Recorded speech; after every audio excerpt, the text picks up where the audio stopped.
In today's video, we are going to talk about model persistence. In the last video, we learned a very basic implementation of building and training a model. So in this code, we had imported the data set, created a model, trained it, and asked it to make predictions. Now this piece of code which you see over here, these 5 lines, is not we want to run every time, right? You have a new user or every time we make recommendations to existing user, because training a model can sometimes be really time consuming.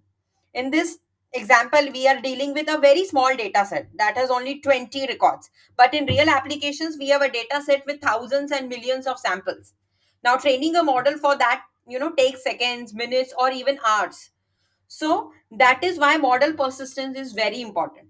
Now, once in a while, we build and train our model, and then we save it to a file. Now, next time we make a prediction, we simply load the model from the file and ask it to make predictions. That model is already trained, right? So we don't have to retrain it. It's like an intelligent person. So we will learn how to do this, right?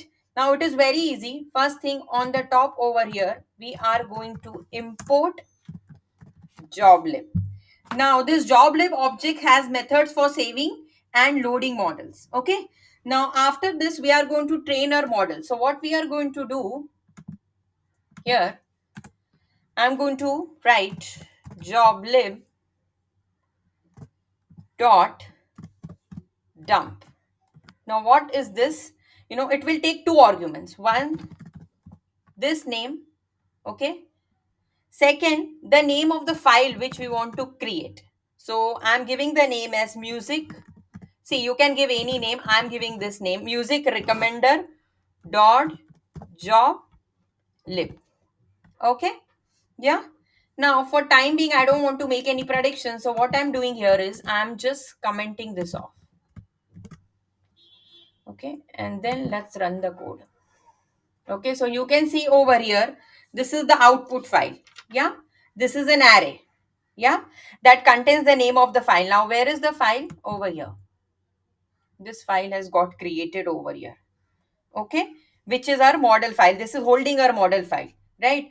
Now, so this is the return value of the dump method, right? Now, as I told you earlier, that in real application we don't have to train our model every time, right? So we can directly use this file. Now what we are going to do, now we are going to remove these lines not needed because our file has it already, right? So what I will do is I'll click on control slash, I will comment it off. Okay, that is how you comment it off.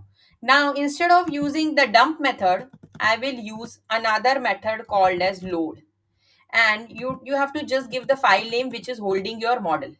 Okay, and then after this what we are going to do over here is, now this is our model, this will hold our model, and now we want it to do the predictions. Yeah, you can see the same prediction which it did earlier is done over here. Okay, I hope this is clear to all of you. So this is how we persist and load our models.